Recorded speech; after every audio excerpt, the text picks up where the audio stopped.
बता सकते हैं? अच्छा जी, हम ऑब्जेक्टिव को देखते हैं। ऑब्जेक्टिव क्वेश्चन में हमारा फर्स्ट क्वेश्चन है फिलिंग द ब्लैंक। अब डैश इज द टोटलिटी। अब टोटलिटी माइंड में आ जाए, टोटलिटी ऑफ ऑब्जर्वेशन, ये मैंने आपको जब डेफिनेशन पढ़ाई थी तब भी मैंने बताया था। जब भी टोटलिटी की बात होती है इट्स मीन ये हमारी पॉपुलेशन है, और ये डेफिनेशन आपको फिंगर टिप्स पे होनी चाहिए। Population is the totality of the observation made on all objects possessing some common characteristics. ठीक है, पॉपुलेशन, जब टोटलिटी की बात होगी तो population. Dash is a part. अब पार्ट ऑफ अ पॉपुलेशन, कोई चीज़ पार्ट होगी पॉपुलेशन की तो वो क्या होगी? सैंपल होगी। ठीक है, ये भी हमने डेफिनेशन में पढ़ा था। अब ये भी आप चाहे तो वहाँ से डेफिनेशन कर लें, चाहे तो यहाँ से कर लें। कुछ बच्चे ऑब्जेक्टिव से भी डेफिनेशन याद कर लेते हैं। ठीक है, थर्ड पे हम आते हैं। Dash is a procedure of selecting representative sample. अब ये भी हमने देखा था, पार्ट होता है तो पार्ट ऑफ पॉपुलेशन होता है तो वो सैंपल होता है, टोटलिटी होती है तो वो पॉपुलेशन होती है, और इस प्रोसीजर को जो हम करते हैं इसको हम सैम्पलिंग कहते हैं।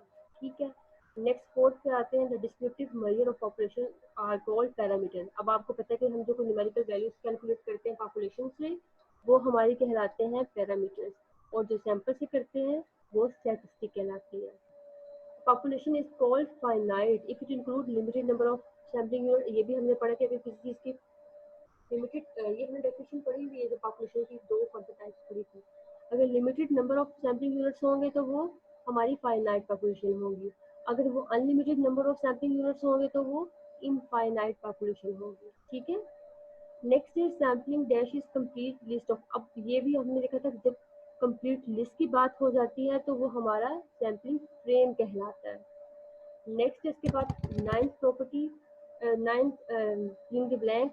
A dash sampling is a procedure in which we cannot assign an element of population the probability of its being included in the sample। अब इसमें हमारे पास जो है हर यूनिट के आने के इक्वल चांस नहीं है, या फिर ये हमारे पास पर्सनल जजमेंट आ जाती है, इसलिए हमें ये पता चलता है। तो ये हमारे पास होता है नॉन प्रोबेबिलिटी सैम्पलिंग। नेक्स्ट है अब probability sampling is a process in which sample is selected in such a way every element of a population has non-zero probability of being included। ये हमारे पास हो गया probability sampling। अब ये आम तौर पे अक्सर आपको पेपर में आ जाती है कि आपने probability sampling और non probability sampling की डेफिनेशन बताएं, और एमसीक्यूज में भी आ जाता है। ठीक है, शॉर्ट क्वेश्चन और एमसीक्यूज दोनों के लिहाज से इम्पोर्टेंट है। नेक्स्ट है अनदर नेम ऑफ प्रोबेबिलिटी। अब आपको ये भी मैंने बताया था कि अगर प्रोबेबिलिटी का दूसरा नाम क्या होता है, रैंडम कह सकते हैं। नॉन प्रोबेबिलिटी का दूसरा नाम क्या है, नॉन रैंडम कह सकते हैं। ठीक है, ये चीज़ें याद रखते हैं आपने। नेक्स्ट है random sampling provides reliable estimates. आपको जो रैंडम सैम्पलिंग है वो आपको रिलायबल एस्टिमेट देता है। ठीक है, रिलायबल रिजल्ट देता है। हम सैम्पलिंग के इसमें पर्पस भी हमने पढ़ा था कि इसका पर्पस होता है रिलायबल रिजल्ट देता है, इसका मतलब है रिलायबल एस्टिमेट देता है, ये इसका हमारा एक तरह से पर्पस हो जाता है। Next sampling is said to be with replacement when the unit is selected random is return. अब अगर कोई यूनिट सेलेक्ट करते हैं उसको दोबारा हम इंक्लूड कर देते हैं पॉपुलेशन में बिफोर नेक्स्ट यूनिट सेलेक्ट करने से, तो हमारा वो विद रिप्लेसमेंट होता है। और जब हम यूनिट को दोबारा इंक्लूड नहीं करते हैं तो वो हमारा विदाउट रिप्लेसमेंट होता है। ये सारी डेफिनेशन आपने पढ़ी हुई हैं, बस आपको एक बार हम रिवाइज कर रहे हैं। नेक्स्ट इसके बाद a sample is usually selected by without replacement. अब ये आपको पता है विद विदाउट दोनों ही हो सकता है, कोई इसमें वो नहीं है कि आप सैंपल जो है सेलेक्ट करते हैं विद भी कर सकते हैं, विदाउट जो आपको मेंशन हो उसके मुताबिक। If sampling with replacement the sample unit can be selected more than once. अब ये भी आपको पता है, जब आप एक बैग में आपके पास बॉल्स हैं तो आप दोबारा उसको वापस इंक्लूड कर देते हो। सैंपल सेलेक्ट करने के बाद सैंपल को नोट कर लिया और दोबारा उसमें बॉल को इंक्लूड कर दिया बैग में, दोबारा सेलेक्ट करते हो सकता है वो दोबारा आ जाए। ठीक है, तो विद रिप्लेसमेंट में यूनिट के मोर देन वंस आने के चांसेस होते हैं। नेक्स्ट इसको हमारे पास फिलिंग द ब्लैंक्स ही है। In sampling without replacement, a sample unit cannot be selected more than once। अब ये भी हमें पता है कि जो विदाउट रिप्लेसमेंट में एक बार यूनिट सेलेक्ट कर लिया तो उसको हमने बाहर रख लेना, उसको दोबारा इंक्लूड नहीं करना, तो ये हमारा विदाउट रिप्लेसमेंट हो गया। नेक्स्ट इसके बाद second, if the sampling with replacement a finite population becomes infinite. अगर आप विद रिप्लेसमेंट करते हैं काम तो आपको पता है आप इनफाइनाइट पॉपुलेशन ही होती है हमारी।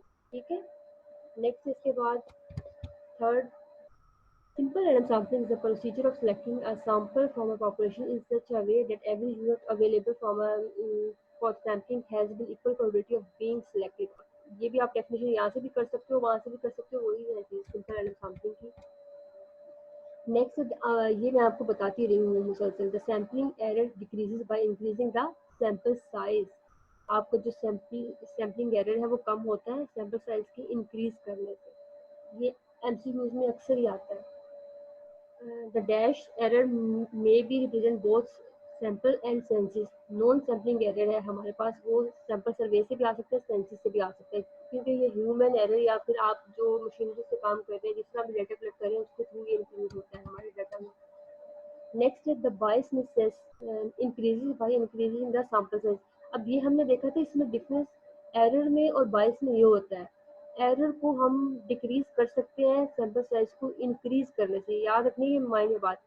एरर को हम डिक्रीज कर सकते हैं सैंपल साइज इंक्रीज करने से, लेकिन बायस हमारा इंक्रीज होगा सैंपल साइज के भी, वो डिक्रीज नहीं होगा। ठीक है।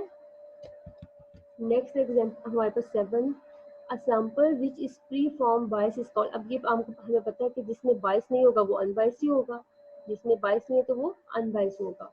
नेक्स्ट है non sampling error may arise due to faulty sampling frame. ये भी मैंने अभी भी आपको बताया कि नॉन सैम्पलिंग एरर हमारे पास तो होता है, जो किसी से हम सैम्पलिंग कर रहे होते हैं तो हमारे पास कोई गलत ह्यूमन एरर होता है एक तरह से, या नॉन रिस्पॉन्स आ जाए। नॉन रिस्पॉन्स का मतलब होता है कि कुछ लोग हमें डाटा वापस नहीं भेजते, हम ईमेल को भेजते हैं कि आप क्वेश्चन फिल करके हमें सेंड करें, वो हमें रिस्पॉन्स नहीं देते हैं। नॉन रिस्पॉन्स की वजह से आ सकता है कि डाटा को लिखते हुए आप 56 की जगह पे 65 लिख लें, कुछ ऐसे ह्यूमन एरर की वजह से जो आता है वो नॉन सैम्पलिंग एरर होता है।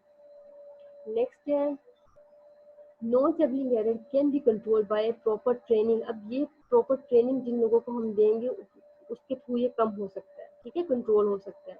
एंड फॉलोइंग अब द नॉन रिस्पॉन्सेज। नेक्स्ट इसके बाद 10 है हमारे पास, the probability distribution of sample statistic is called sampling distribution of statistic. अब ये मैंने आपको बताया ना, जनरल डेफिनेशन है बेसिकली सैम्पलिंग डिस्ट्रीब्यूशन की, कि आप किसी भी स्टैटिस्टिक यहाँ पे लिख सकते हो, एक्स बार निकाल रहे हो, डिफरेंस बिटवीन पॉपुलेशन सैंपल्स निकाल रहे हो, प्रपोर्शन निकाल रहे हो, डिफरेंस बिटवीन प्रपोर्शन, वो यहाँ स्टैटिस्टिक की जगह पे आ जाती है। नेक्स्ट है 11, the standard deviation of sample distribution of sample statistic is called standard error. किसी भी डिस्ट्रीब्यूशन का जो आप स्टैंडर्ड डेविएशन निकालते हो उसको स्टैंडर्ड एरर कहते हैं। पॉपुलेशन का जो होता है वो हमारा स्टैंडर्ड डेविएशन होता है, लेकिन सैंपलिंग डिस्ट्रीब्यूशन का स्टैंडर्ड एरर होता है। और इसमें ये अक्सर आपको शॉर्ट क्वेश्चन में आ जाता है, एमसीक्यूज में भी आ जाता है, शॉर्ट क्वेश्चन में भी, difference between standard deviation and standard error. ठीक है। नेक्स्ट इसके बाद the standard error can be reduce by increasing the sample size. अब ये भी आपने याद रखना है कि आपको जो है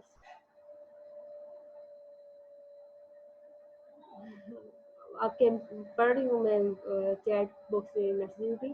अच्छा, ये सरप्राइज है ये बात की। अच्छा, इसके बाद हम नेक्स्ट आते हैं, the number of all possible sample of size n is taken with replacement. हमें पता है कि ये सारी चीज़ें आपको पता है already.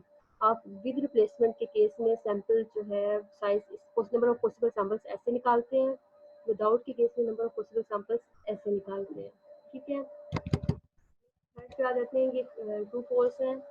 A descriptive measure on the sample observation is called parameter। अब हमें पता है कि सैंपल की बेस पे हम पैरामीटर नहीं कैलकुलेट करते हैं, सैंपल की बेस पे तो स्टैटिस्टिक आता है और पॉपुलेशन की बेस पे पैरामीटर आता है। इसका मतलब है दिस इज रॉन्ग, ये फॉल्स हो गया। Next second, sample statistic is a random variable whereas the parameter being asymmetry is constant। अब ये आपने याद रखना है, ये ट्रू है। आपका जो सैंपल स्टैटिस्टिक है वो रैंडम वेरिएबल हो सकता है, वो चेंज हो सकता है, लेकिन जो पैरामीटर की वैल्यू है वो कांस्टेंट होती है। वो आपको आपने देखा था ना क्वेश्चन में भी, आपको पाई की वैल्यू गिवन है या म्यू की वैल्यू गिवन है तो वो कांस्टेंट है, लेकिन आपको एक्स बार है या म्यू एक्स बार निकालते हैं वो चेंज हो सकता है। पैरामीटर कांस्टेंट है और स्टैटिस्टिक वेरिएबल है। नेक्स्ट इसके बाद हमारे पास a sample survey provides the results which are more accurate than the obtained from census। ये फॉल्स है, ज़रूरी नहीं है कि हमारे पास सैंपल सर्वे से रिजल्ट आए वो अच्छे हों सेंसस से। सेंसस का रिजल्ट आमतौर पे ज़्यादा रिलायबल होता है क्योंकि वो हर एवरी इंडिविजुअल से हम इंफॉर्मेशन लेते हैं। नेक्स्ट इसके बाद a sample design is a procedure. अब ये हमें पता है सैंपल डिज़ाइन क्या है, हमारे पास procedure of obtaining sample from a given population to collecting data। ये ट्रू है हमारे पास। more detailed information can be obtained from sample survey as compare। ये भी हमारे पास ट्रू है कि हम सेंसस से more information ले सकते हैं। नेक्स्ट इसके बाद सैम्पलिंग में भी only means available for obtaining the desired information in the population is finite ये भी ट्रू है। If the data are obtained by test that are destructive then the complete innovation becomes essential. अब ये गलत है हमारे पास, क्योंकि जब अगर हमारी कोई पॉपुलेशन के यूनिट डिस्ट्रॉय हो गए हैं तो हमारे उस केस में सैम्पलिंग बेहतर होगा। अगर देखिए हमारे पास टोटल पॉपुलेशन के 1000 यूनिट्स है, उसमें से तकरीबन हम हमारे जो है 50 यूनिट्स डिस्ट्रॉय हो गए हैं किसी भी तरह से, तो इस केस में हमारे पास जो सैम्पलिंग है वो बेहतर रिजल्ट देगी, क्योंकि कंप्लीट इनोमिनेशन हम कर नहीं सकते, 50 यूनिट्स हमारे डिस्ट्रॉय हो चुके हैं, तो उसकी वजह से इंफॉर्मेशन गलत हो सकती है, और सैम्पलिंग करेंगे तो वो हमें इंफॉर्मेशन सही देगी। Every random sample is a simple random sample, ये फॉल्स है, जरूरी नहीं है कि वो सिंपल रैंडम सैंपल हो। If sampling with replacement the sample size may be greater than the population size, ठीक है, ये ट्रू है। The sampling without replacement the sample size can be greater than the population size, ये false है, इसको देख लीजिएगा आपको। The number of units available for the next drawing does not change in the random sampling with replacement, अब ये भी true है। इन चीज़ों को डिटेल में आप लोग खुद देख लेना एक बार।